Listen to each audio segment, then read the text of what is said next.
run ahaantii annagu wafdigeenu qorshihiisu wuxuu ahaa laba ujeedo daaraa ujeedka koowaad de waxaan hadda nala socdo waa waaxda fidinta adeega wasaaradda oo dhan inaan horta aragno sanad ka hor baan u malaynayaa 2 sano ka hor baa iskaashatadan baargaal la dhisay 2019kii inaan horta iswareysano xog wareysi hoose aan wada yeelano aad maanta wixii xog aan isweydaarsano wasaaradda kalluumaysiga oo wasiirku hogaaminayo agaasimadeed guud la socdo agaasimaha waaxda fidinta adeega la socdo isduubi gobolku la socdo qorshaha koowaad kaasoo ah inaan horta bal isxog wareysano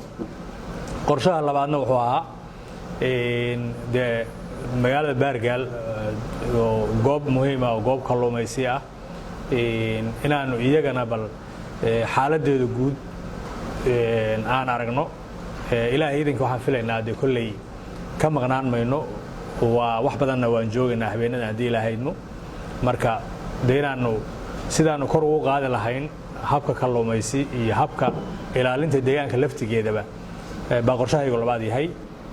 safarka iyagaana wuxuu ahaa safar lagu horumarinayo kalluumaysatada Puntland waa safar ilaa madaxweyne og yahay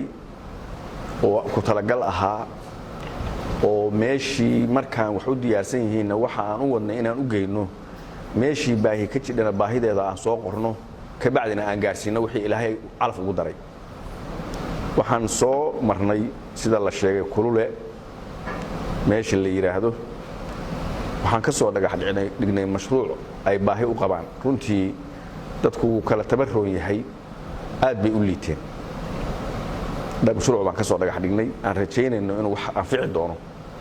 oo gaadiidkii wata sida la og yahay waxba la idin kala qarin mayo banaankaasaan dhigno TV-yadan keenay waxaan soo dhagax dhignay mashruucan mid ka la mid ah meesha la yiraahdo Ceeldhir isagana kaasoo kale aan ka soo dhagax dhignay waxaan rajaynaynaa shaqadaas inay bilaabato wiiga gudihiisa labadaas arrimood waxa iska lahaa gobolka Karkaar waxaan u soo gudubnay Gardafu waxaan soo marnay Xanna iyo Gumbax iyagana sidaas oo kale wixii aan sidnay oo ku talagalku uu ahaa iyagu inay marka u horeysa wax loogu qabto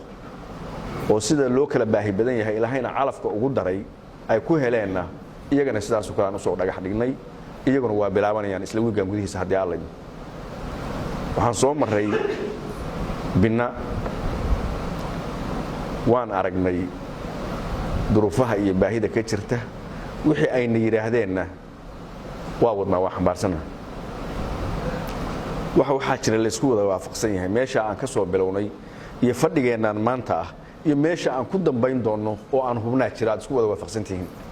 waa cabashada ama cabasho deegaan ha ahaato ama mid badeed ha ahaatee waa isku waafaqsantihiin